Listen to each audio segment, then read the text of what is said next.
offseason. Just what are your plans for the offseason and possibly playing or just doing individual workouts? Yeah, I mean, probably take a little bit of a break here, just for maybe a week. I don't really want to lose a ton of the stuff I've worked on, and just trying to get my body back to full health. There's some USA basketball stuff I need to. One number, one insult. A locker room erupts. Team USA just offered Caitlin Clark number 12, and the reaction inside is explosive. Sophie Cunningham and others are reportedly refusing to play. Today we expose what really happened behind closed doors, why the number matters, and how this could fracture Team USA. Jersey numbers are symbols, identity, legacy, status. For Caitlin Clark, number 22 became inseparable from her brand. College records, sold-out arenas, viral moments. To ask her to wear number 12 isn't a logistics choice. For many, it's an insult. Today we explain the cultural, commercial, and political fallout from that single decision.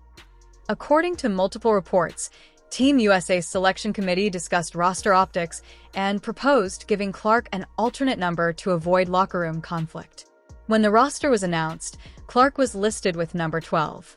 The number choice triggered immediate backlash from players and fans, and some stars, including Sophie Cunningham, allegedly refused to accept what they called a symbolic demotion.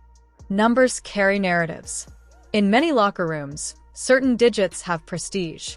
For Clark, number 22 became an icon. To offer number 12, widely perceived by some as a bench or filler number, is, in this context, more than a swap. It's a message. Veterans and marketing strategists saw it as an attempt to minimize a cultural force while still using her audience. Sophie Cunningham is not a quiet voice. A gritty competitor and locker room fighter, Sophie represents a faction of players who rose without spotlight, and she reportedly drew a line. She refused to legitimize what she regarded as a humiliating, PR-driven slight. That refusal, sources say, sparked chain reactions inside Team USA's leadership. Team USA must balance medal goals with public image. Veterans have earned influence. Brands want marketable faces. Clark's arrival upended equilibrium. Some insiders told us the number 12 choice was an attempt at compromise. Avoid crowning a rookie while still having her draw.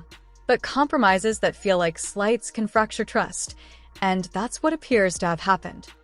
Leaked conversations, some players, staff, and agents show immediate anger. Reports claim multiple players considered a boycott of promotional events unless the jersey decision was reversed. Sophie Cunningham's refusal reportedly spread quietly among teammates. The medical staff, coaches, and execs scrambled to contain it. A fractured locker room can cost more than PR. It can cost gold medals. If veterans refuse to fully integrate a new face, rotations and morale suffer. Team USA faces three roads: reconcile and reassign optics, force compliance, or risk a public rift. Each has consequences for competition and the sport's image. Brands follow attention. Clark's number 22 drove sales. Changing it affects marketing plans and licensing deals. Sponsors hate unpredictability.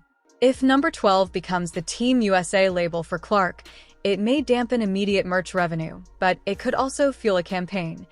By the number 17/number 12 limited edition, PR can flip insults into revenue, but that requires savvy leadership. That teams are ecosystems.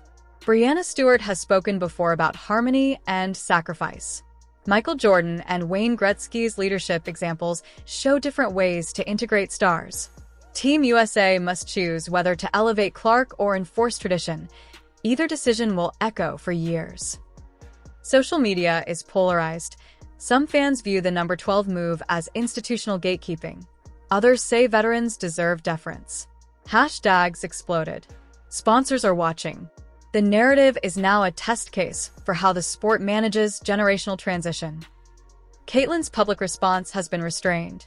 Silence can be strategy. She has stayed on the court and let performance speak. That posture increases pressure on detractors. Keep the focus on basketball, not spectacle. This is far from over. Team USA must either mend the harm, make a bold public course correction, or risk a rift that damages medal hopes and fan trust. The next moves from Sue Bird, from veterans, and from Caitlin Clark herself will define an era. Tell us which scenario you think will play out. Vote below and subscribe for updates. Full sources and timeline are in the pinned comment. The controversy surrounding Caitlin Clark, Sophie Cunningham, and Team USA has quickly evolved into one of the most closely analyzed debates in modern women's basketball, highlighting the growing tension between generational talent, established hierarchy, and the immense pressure of international selection politics. In recent weeks, speculation intensified after reports and online discussions suggested that Clark, despite her historic popularity and record-breaking impact on the WNBA, was not included on the initial Team USA roster discussions in the way many fans expected. At the center of the storm was the viral rumor that Clark may have been informally considered for a non-primary role tied to a different jersey number, an idea that, while never officially confirmed by USA Basketball, ignited fierce reaction across social media because of the symbolic importance Clark's identity carries with her number 22. In elite basketball culture, jersey numbers represent legacy, branding, and stature, and even the suggestion of a downgrade sparked outrage among supporters who see Clark as the face of the league's future. As the debate grew louder, attention shifted toward players like Sophie Cunningham, known for her physical play, competitive edge, and unfiltered leadership, after fans interpreted her public body language, interviews, and timing of statements as signs of frustration with the broader politics surrounding Team USA selections. While no official refusal to participate has been confirmed by USA Basketball, the idea that veterans and current stars may be privately uneasy with how the selection process is perceived reflects a deeper philosophical divide inside the sport, one between tradition and transformation. The situation also drew comparisons to historic moments in sports where generational superstars disrupted established power structures, with analysts referencing figures like Michael Jordan in basketball and Wayne Gretzky in hockey as examples of athletes who forced institutions to adapt rather than the other way around. From a media perspective, the Clark situation exposes the enormous commercial and cultural stakes tied to her presence. Television ratings spike when she plays, arenas sell out, merchandise numbers surge, and international interest rises.